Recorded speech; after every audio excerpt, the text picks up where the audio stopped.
गोलकुंडा तेलुगु भाषा का शब्द है जिसका अर्थ है ग्वाले की पहाड़ी। ग्वाले की यह पहाड़ी हिंदुस्तान के सबसे दर्शनीय, मनमोहक, ऐतिहासिक स्थानों में एक है। इस पहाड़ी पर बिखरे पड़े हैं खंडहर एक भव्य किले के, जो मशहूर था गोलकुंडा के नाम से। यहाँ अपनी राजधानी वारंगल के काकतीय उस वक्त उठाकर लाए जब उन्हें दिल्ली के सुल्तानों के हमलों का सामना करना पड़ा। बाद के वर्षों में यहाँ राज किया बहमनी सुल्तानों ने और कुतुबशाही शासकों ने।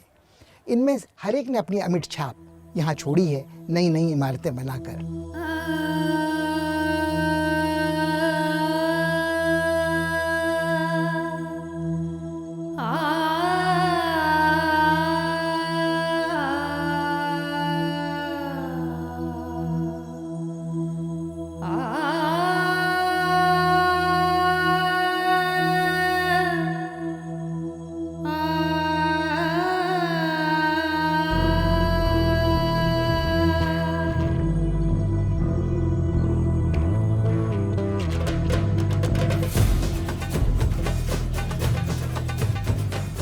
गोलकुंडा का किला हैदराबाद शहर से लगभग 10 किलोमीटर दूर स्थित है। ये महज किला या किलेबंद शहर नहीं, बल्कि एक दौलतमंद रियासत के रूप में मशहूर था। तलाई कोटा के युद्ध के बाद इस किले का सामरिक महत्व और भी बढ़ गया। किला न केवल सुरक्षित राजधानी के रूप में इस्तेमाल किया गया, बल्कि अंतर्राष्ट्रीय व्यापारियों के लिए भी एक किलाबंद शहर निरापद रहा।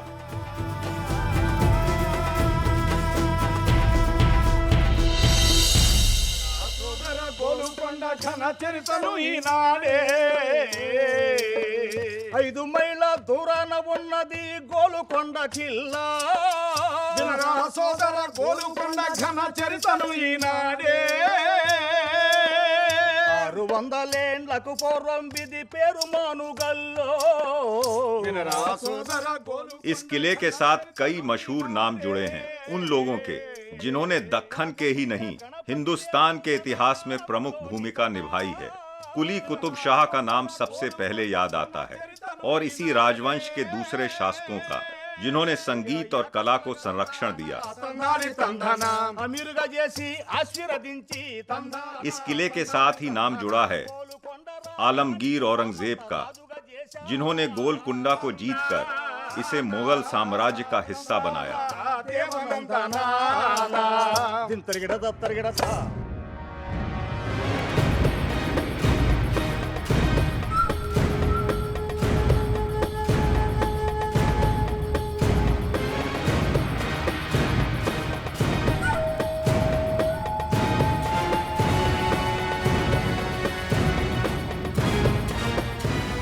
गोलकुंडा का किला 400 फीट ऊंची विकट पहाड़ी पर बना है।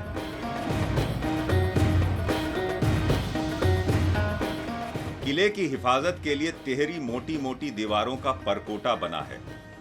प्राचीरें पहाड़ी की चट्टानों के सीधे ऊपर बनाई गई हैं। पहली प्राचीर के भीतर शहर बसा था, दूसरी के भीतर गढ़ और महल थे।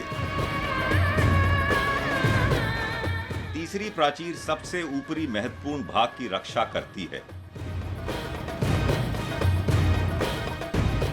प्राचीर पर 87 झरोकेदार बुर्ज बने हैं। किले में प्रवेश के लिए 8 बड़े बड़े दरवाजे बने थे।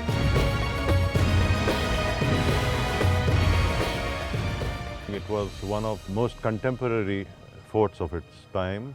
Cannon was already prevalent as a mechanism against the defenses of forts in Europe as well as in India, and the forts of India were by then being designed to cater to protect the defenders against onslaught by cannon. Golconda has very well designed bastions which cover most of the wall surfaces. In most of Golconda ramparts we see the battlements have openings which protect very well the defenders. Being a very rocky and hard strata helped Golconda become a legend in its time. It was never taken by force. When it fell to treachery.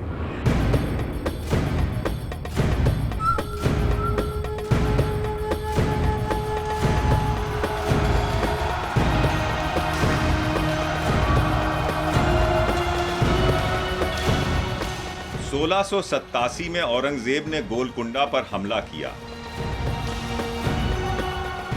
8 महीने की नाकाम घेराबंदी के बाद एक गद्दार की मदद से किले पर कब्जा कर लिया। मुगलों की जीत के साथ कुतुबशाही वंश की सल्तनत समाप्त हुई। तन्ना शाह बंदी बनाकर दौलताबाद भेज दिए गए। गोलकुंडा मुगल साम्राज्य का सूबा तो बन गया, पर उसने अपनी खास पहचान बरकरार रखी। इस रियासत में सद्भाव और सांस्कृतिक गतिविधियां पहले की तरह जारी रहीं। दक्खनी तहजीब का मुख्य केंद्र गोलकुंडा बना रहा। And it has not only played a very important role from the point of view of army and military, but also from the point of view of civilization and culture. You may be aware of the fact that the Qutub Shahi dynasty was a Shia dynasty, and they trace their descent from Karakoyunlus of Iran.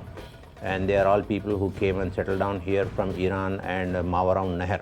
They maintained a very secular culture despite the fact that they were the people who were Shias, and they had declared Shiism to be their state religion, yet they continue to cater to the requirements of the people of the various facets of life, belonging to different cultures, speaking different languages, belonging to different races, and so on and so forth. It was a wonderful period of the Qutub Shahis, close to about 200 years of history, and it's a very, very important period in the history of the.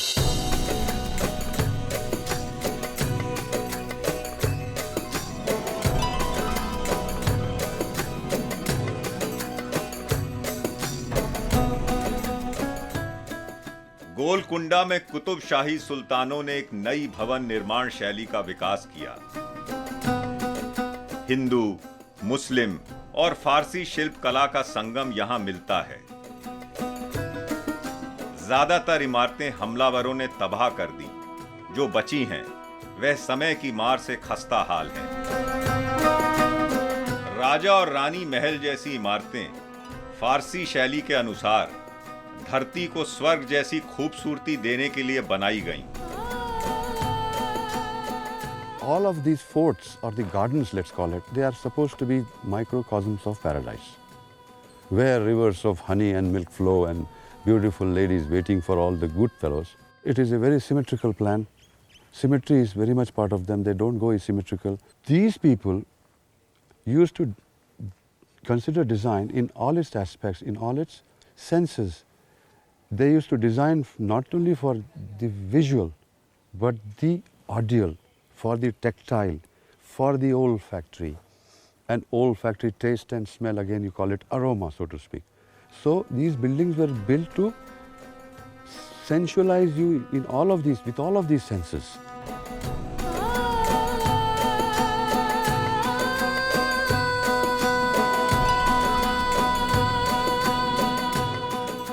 Bala Hisar gate किले का मुख्य प्रवेश द्वार है, जिसे गोलकुंडा की दक्षिणी शैली में बड़ी नफासत से सजाया गया है। तिकोनी मेहराबों पर कढ़ाई वाली लेस जैसा महीन काम है। साथ ही हिंदू मंदिरों और महलों में मिलने वाले प्रतीक चिन्ह हैं। पशु पक्षियों के चित्र भी बनाए गए हैं।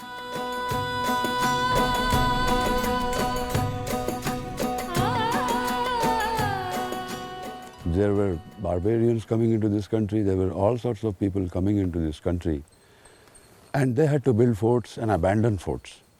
But when the Qutub Shahis came here, they came with the intention of living here.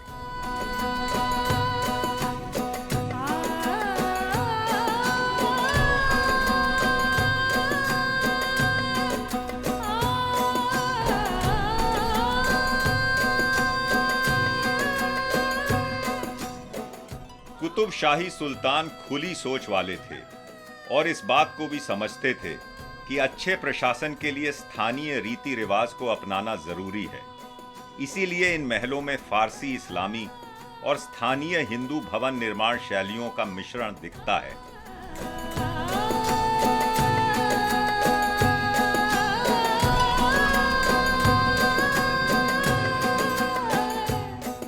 Because of their beliefs, because that they believed that a human being is a human being and not a kafir and not a Hindu and not a untouchable, and all of these things were not there. Part of the culture.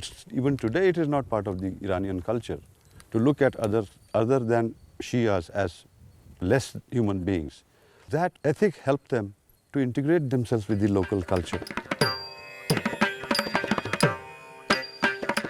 tam tadhim tattadhim tadin kritakatari kritakadam tadhim tattadhim tadin kritakatari kritakadam tadhim tattadhim tadim tari kritakadam tadhim tattadhim tadim tari kritakadam tadhim takatadhim takatari kritakadam tadhim takatadhim takatari kritakadam tatakatari kritakadhim tatakatari kritakadam tatakatari kritakadam tatakatari kritakadam tadhim tattum tannam tattam tadim tatum tannam tatadi ginnata tadi ginnata tadi ginnata tam tadim tatum tannam tading ginnata tading ginnata tading ginnata tam tadim tatum tannam tading ginnam tading ginnam tading ginnam tagonu konda tanishuparana. Qutub शाही सुल्तानों के शासनकाल में कुचिपुड़ी नृत्य शैली का विकास हुआ। उन्होंने शास्त्रीय और लोक कलाओं को प्रोत्साहित किया। तारामती और पद्मावती जैसी प्रतिभाशाली कलाकारों के नाम गोलकुंडा के साथ जुड़े हैं। यहाँ देश भर से गायक और नर्तक अपनी कला का प्रदर्शन करने आते थे। François Martin, the French director, on his voyage from Pondicherry to Surat, was going in June 1681. He came across a large troop of courtesans, Devdasi, and they were coming and very happy and performing. So he asked them, "What are you? Where are you coming from?" He said, "We are coming from Golconda city fort." He says, "Every year the king Sultan of Golconda calls for a reunion of the dancing women of the empire, and 10 to 12,000 dancing women congregate at the fort." Now and at the city. Now think of it, what kind of a magnet and patronage the fort city is. If you look at the descriptions of the nobles and their palaces and their movement in the city, that their cavalcades of 300 to 400 camels and elephants marching from one palace to another to the imperial palace, they are remarkable. Golconda सिर्फ कला रसिकों और साहित्य प्रेमियों को ही अपनी ओर नहीं खींचता था। व्यापारी और सौदागर इसे महत्वपूर्ण समझते थे, एक अंतरराष्ट्रीय बाजार के रूप में। वास्तव में ये किला हमेशा बहुआयामी रहा है। Golconda draws like a magnet. The magic and the romance of the legends that grew up here made us marvel as children, and now that we understand better and can analyze for ourselves, it still continues to draw. It's really magic. The terrain, the levels at which the monuments are at different heights is wonderful because it gives it so many different dimensions. It's a huge discovery to visit.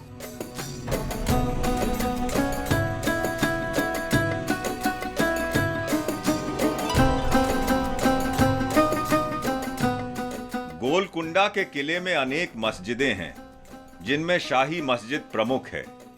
इस मस्जिद की निर्माण शैली पर बहमनी प्रभाव साफ दिखलाई देता है। इबादत खाने को किसी महल की तरह ही खूबसूरती से सजाया गया है।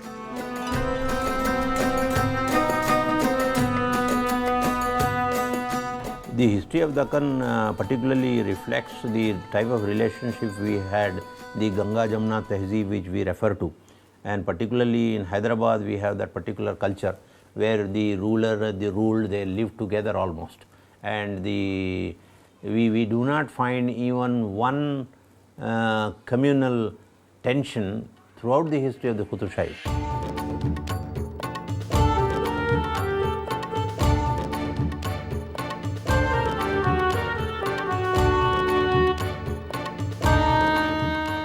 बाला हिसार किले का सबसे ऊंचा और सुरक्षित स्थल है। बारादरी से पूरे किले की निगरानी बखूबी की जा सकती है। दीवाने आम और दीवाने खास की तरह इस्तेमाल किए जाने वाले खूबसूरत खुले मंडप भी यहां बनाए गए हैं।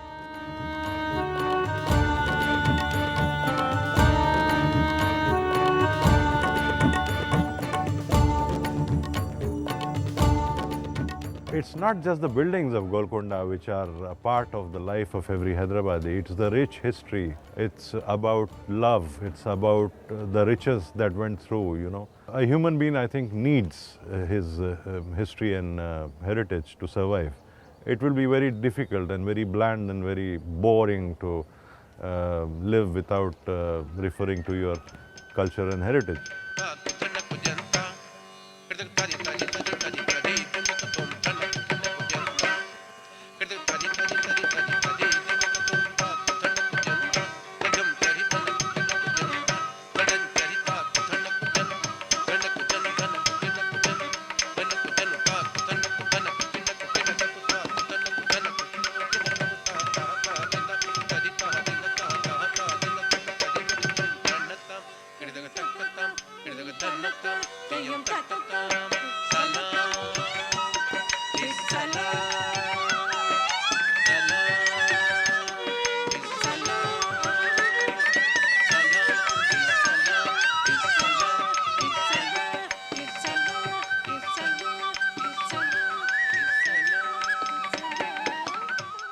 गोलकुंडा के किले के साथ जुड़ी सबसे खूबसूरत यादों में एक है कहानी अमर प्रेम गाथा कुली कुतुब शाह की और भागमती की।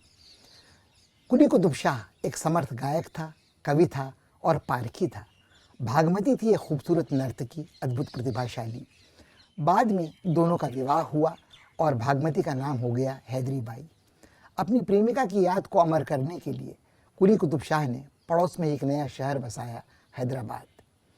हैदराबाद से कहीं अधिक समर्थ तरीके से इस गाथा को जीवित रखा है उस प्रेरणा ने जिसके सहारे कवियों ने कविताएं लिखी हैं, संगीतकारों ने रचनाएं की हैं और नर्तक आज भी नाचते हैं। మల్లేశ్వరుని సన్నిధానమున తందాన తందాని తందాన ఆడుతూ పాడుతూ ఆరాధించి తందాన తందాని తందాన చిరునవ్వులతో పువ్వుల సజ్జతో తందాన తందాని తందాన ఆలయం నుండి బయలుదేరిన తందాన తందాని తందాన భాగమతి అను దేవదాసిని తందాన తందాని తందాన హస్తం పైన भागमती ने ही मोहम्मद कुली कुतुब शाह को कवि बना दिया और जीवन भर वही उनकी प्रेयसी और प्रेरणा का स्रोत रही।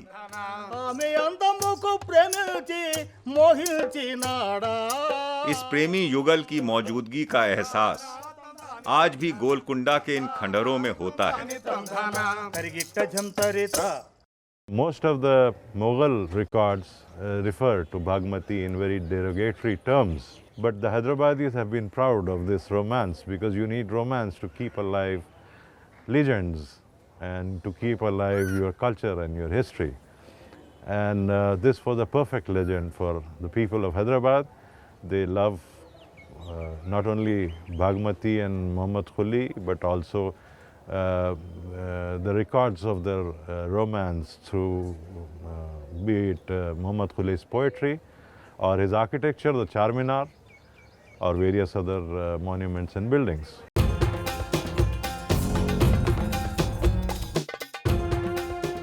मोहम्मद कुली ने भागमती के लिए एक छोटी सी मस्जिद बनवाई जहां वो नमाज अदा करती थी। यह काम उसने कट्टरपंथियों के विरोध के बावजूद किया। महिलाओं के लिए एक विशेष मस्जिद का निर्माण उसकी अनूठी सूझ थी।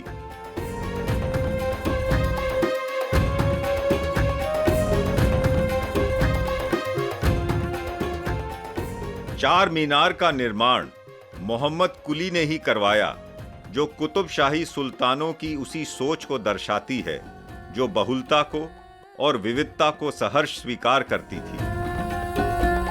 You come from a specific cultural, racial background to a country where there is this tremendous racial plurality already flowing. So you become a part and you find yourself acceptable within that, and you find that thing enriching. Therefore, they became not only they validated themselves, in fact, in a manner of speaking, by taking part in that plurality, and which again in its turn created new forms in languages, new genres of expression and all that.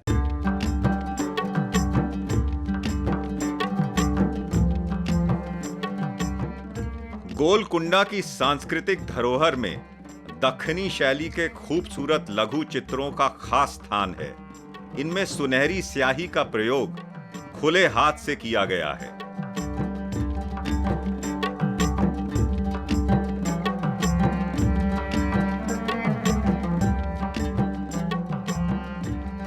Golconda सिर्फ एक किले का नाम नहीं है।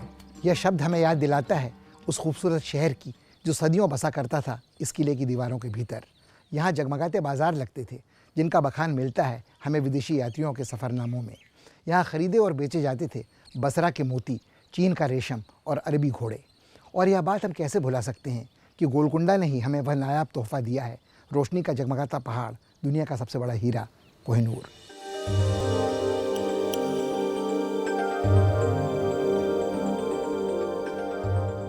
गोलकुंडा कभी विजयनगर साम्राज्य का हिस्सा रहा था।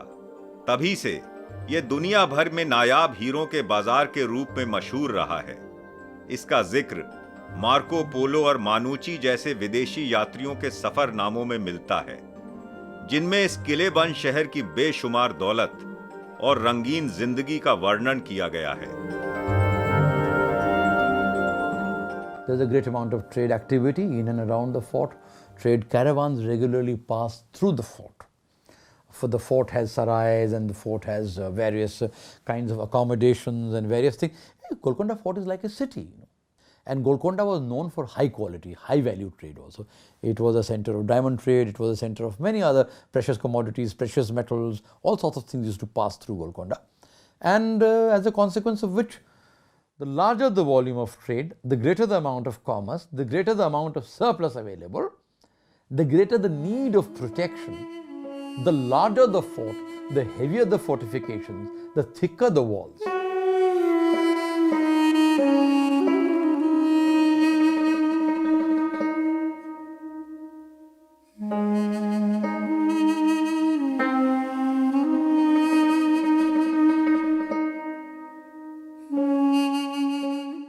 किले की तलहटी में 30 शानदार मकबरे बने हैं, जिनमें कुतुब शाही सुल्तान दफन है। विशाल कमल के फूल की पंखुड़ियों से उभरते गुंबद वाली शैली यहीं आरंभ हुई, जो बाद में देश भर में फैली। इनकी बनावट गोलकुंडा की दूसरी इमारतों की तरह फारसी, हिंदुस्तानी शैलियों का दक्खनी मिश्रण दर्शाती है।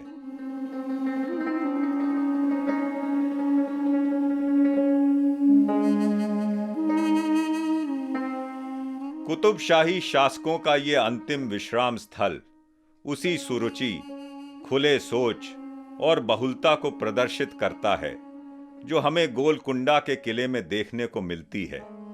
इन मकबरों की कल्पना और निर्माण कुतुब शाही स्थापत्य की भव्यता का बेमिसाल नमूना है।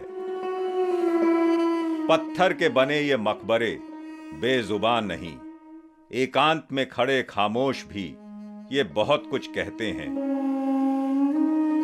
हमें याद दिलाते हैं कि मृत्यु के साथ सब कुछ समाप्त नहीं हो जाता। सौंदर्य और सौंदर्य प्रेम अमर है।